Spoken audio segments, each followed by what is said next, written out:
Well, after a week of work and a few unexpected creepers, I've finally finished my Hobbit Hole, and I think it turned out pretty okay. Wish I could have done a little bit more with the outside, but the inside I think looks really nice. So let's jump right in here. Now, this entrance room right here, there's not much. It's just supposed to be sort of like a foyer. Just a little area so that when I get more farther in here, I have more room to expand. But the lighting's pretty simple. I just have a few lights hidden under these pistons and in the ceiling in both areas right here. And then to the next room right here, this is just a sort of showroom type area. I got the dragon egg sort of temporarily there. We're going to be building a museum on the server, so that's only temporary. But if we come over here, we come to the sort of fiery rooms. It sort of has that sort of theme. I have a fireplace over here. And by the way, this was kind of a pain to set up. It's not a very good idea to have a fireplace in a house basically 100% made out of wood. But I managed to do it, and if any of you want to do something like this, it's actually very simple. You just need to make your room sort of mostly made out of slabs, and I just noticed a little error right there. And if you make it out of slabs, the slabs won't burn, so I have slabs on the floor and slabs in the ceiling, and then around the outsides put a whole bunch of dirt and stuff so it won't burn on the outside either, or any other material you might want to use. And then other areas that you know will burn, fill up with other stuff, like right here you're going to want to put stuff like pots and stuff. And then up here it started catching fire on the wall, so I put down some string. That's a good way of stopping fire from starting, and also mobs from spawning. There's actually a few places around here that are light level 7. So for now, until I can figure out some better lighting, I've just put string over those areas just so I don't have to deal with any more unexpected creepers. But yeah, over here we got furnaces, just nothing much, and then a painting that also sort of has the fire theme. It's got all the fire around there. And then these paintings on here I actually thought was kind of a cool idea. You can sort of see it has a progression of colors. So it's blue, it's blue on the top here, sort of yellow on the bottom, then it gets to yellow here, yellow and green, and it sort of follows that thing with down here to up there. So I was pretty happy about that. But yeah, then continuing over through this hallway right here. Again, I just wanted to get some more room to expand once I got over here. Unfortunately, I couldn't expand in this area because it goes outside from there. But yeah, this is just a sort of little seating area. This is supposed to be sort of a notepad. I'm saying sort of a lot, but yeah, so next room that we have here is the kitchen.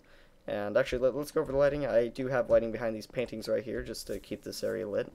But also the lighting in here is hidden under this cauldron and in the trash can right there. And that seems to do the job well. And I didn't put the glowstone just right below the cauldron.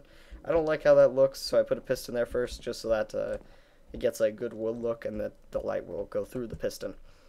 First design's kind of interesting, but I feel like it fit the theme of the wood house. And then I've just got a few things on the table.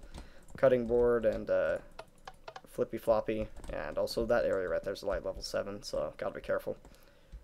Curious idea that I came up with a while ago was these little cabinets. They're just doors in the wall, and you have these minecart chests behind here, and I've got all my meat and stuff like that, and also I have some dishes here. And then I put a storage room over here just because I needed a storage room, and this doesn't really have any good lighting. There's light down there, but it actually has no effect on any of the light in here, which really sucks, but what you gonna do? Got another hallway coming this direction right here. Same design, except it's a little bit wider, and I've got lights in the ceilings instead of a torch on the wall. Right here's the bedroom, and I think that's turned out decent. This is one of the harder rooms I had. I got lighting in the ceiling right here, lighting behind these leaves right here. And also eventually I'm going to make this a functional bed. I have a tutorial on my channel of how you can make beds like this functional, so you can actually sleep in them and also spawn in them, which is really, really interesting. So you have a sort of, again, a seating area for writing stuff, and this right here is just sort of a little thing that I wanted to put there. It's nothing much, it's just a little design. Also, I did decide to go with torches in this building, because it sort of fit the Middle-earth theme that I'm going for with this. More lighting in the ceiling, but, yeah, I sort of see them as candles more than torches, because I think that feels better, but yeah, so this is probably my favorite room right here. It's the library, and damn did it take a long time to get these bookshelves. They're actually one of the more expensive blocks in the game if you don't have a really good sugarcane farm. And I discovered something while making this. Apparently you can actually get 2 enchantment tables side by side, and I don't have any things to enchant, but you can get level 30 enchantments on both of these. You just need to surround it all the way around, and then in the corners have at least one bookshelf like I put here. And that will get you 30 levels on both of these. So, turned out to look nice, and also in a non-symmetrical area, this will do you well. That's basically the entire Hobbit hole, but I do have a few redstone things, like, you know, you gotta have a hidden doorway through the bookshelves, and then the classical, oh, that's the wrong button, but then the classical going through the painting, and to close that, I just push the button there, and the door will close, and I can push the button again to open it. Simple redstone, not very fancy, but gets the job done, and because this place is kind of big to move around in, it gets me places easier. So yeah, that's basically the entire building. If you enjoyed this video and you think the place is nice, leave it a like, and if you want to see more builds like this, subscribe, and I'll see you next time.